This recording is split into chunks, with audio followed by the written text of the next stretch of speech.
High school শিক্ষান্ত পৰীক্ষাত উৎকৃষ্ট ফলাফলেৰে উত্তীৰ্ণ হৈ উজলি উঠিল চাহ শ্ৰমিকৰ কন্যা ৰেখামণি। দৰিদ্ৰতাৰ কঠিন প্ৰাচীৰ ভাঙি জীৱনৰ প্ৰতিটো প্ৰতিকূলতাক জয় কৰি আজিয়ে অসাধাৰণ সাফল্য অৰ্জন কৰিলে খুমটাই নতুন মাটি চাহ বাগিচাৰ মেধাৱী ছাত্ৰী ৰেখামণি কালিন্দীয়ে। আজি ঘোষণা কৰা হাইস্কুল শিক্ষান্ত পৰীক্ষাৰ ফলাফলত মেলামৰা শংকৰদেৱ শিশু বিদ্যা নিকেতনৰ এই মেধাৱী ছাত্ৰীগৰাকীয়ে আটাইকেইটা বিষয়তে লেটাৰ 84% নম্বৰ আজৰি লৈ সমগ্ৰ অঞ্চললৈ গৌৰৱ কঢ়িয়াই আনিলে। ৰেখামণিৰ এই সাফল্য কেৱল এটি পৰিয়ালৰ আনন্দৰ বিষয় নহয়, ই হৈছে সমগ্ৰ চাহ বাগিচাৰ অঞ্চলৰ বাবে এক অনুপ্ৰেৰণাৰ উৎস। দিনটোৰ কঠোৰ পৰিশ্ৰমৰ পাছতো সন্তানৰ ভৱিষ্যতৰ সপোন বুকুত লৈ বাগিচাৰ মাটিত ঘাম পেলোৱা অসংখ্য শ্ৰমিক পৰিয়ালৰ বাবে ৰেখামণিৰ এই অৰ্জনে এক নতুন পোহৰৰ দিশ দেখুৱাইছে।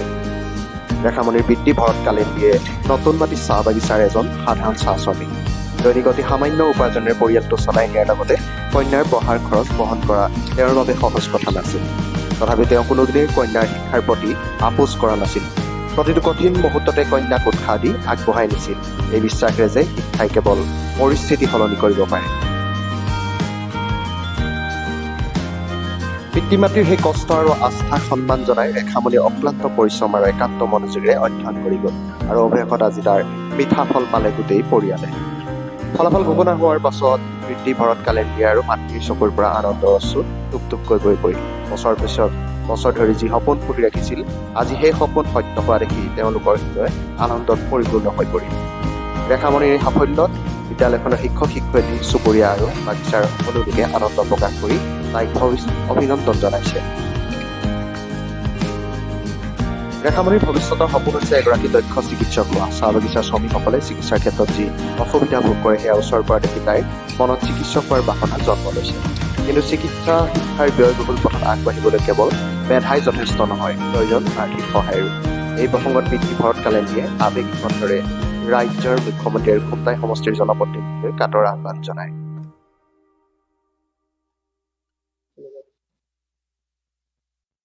মোৰ মতে ফলাফলটো ইমান ভাল নহ'ল যদিও মোৰ পিতৃ মাতৃৰ মানে বহুতো এটি সুখৰ খবৰ। যিমান ভাবিলোঁ সিমানটো যদিও অৰ্জন কৰিব নোৱাৰিলোঁ, মই ভাবিছোঁ যে আগলৈ আৰু কষ্ট কৰি এটা ভাল এতিয়া মই 6টাত লেটাৰ লাভ কৰিছোঁ। 84। তেখেতে বহুতো কষ্ট কৰিছিল। মোক যিখন স্কুলত পঢ়াইছিল সেইখন এখন প্ৰাইভেট স্কুল। তাত বহুতো অৰ্থৰ প্ৰয়োজন, বহুতো কষ্ট কৰি বহুতো সঞ্চয় কৰি নাখাই নবৈ মোক সেইখিনি সুবিধা দিছিল এখন বিদ্যালয়ত পঢ়ালে। আজি হয়তো মই এই ফলাফল কঢ়িয়াবলৈ পাৰিছোঁ সেই বিদ্যালয়খনত পঢ়াৰ বাবে। বহুতো ভাল লাগিছে, মনলৈ সকলোখিনি কষ্ট মোৰ ভাহি পৰিছে। আগৰ যিখিনি কষ্ট সেইখিনি সকলোৱে মানে মনত পৰিছে, বহুতো ভাল লাগিছে।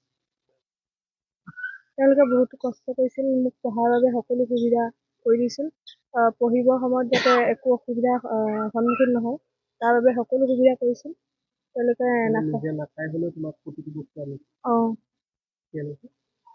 তেওঁলোকে পঢ়া শুনাৰ সকলো সামগ্ৰী মোক যোগান ধৰিছিল, নাখাই নবৈ হ'লেও মোক সকলো সামগ্ৰী যোগান ধৰিছিল।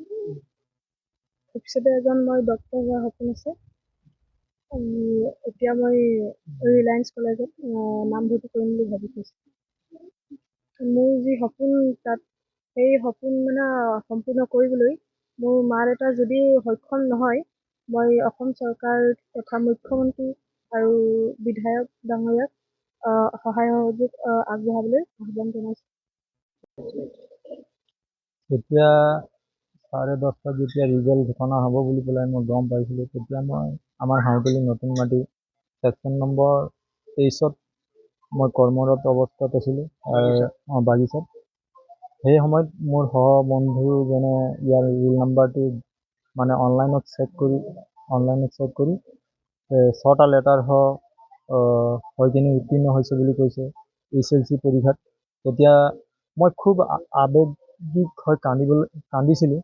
মানে এইটো মানে এনেকুৱা লাগিছে যে মই যিখিনি কষ্ট কৰিলোঁ আজি সেইটো মোৰ এটা সুখৰ চকুলো বৈ আহিছে বুলি মই ভাবিছোঁ।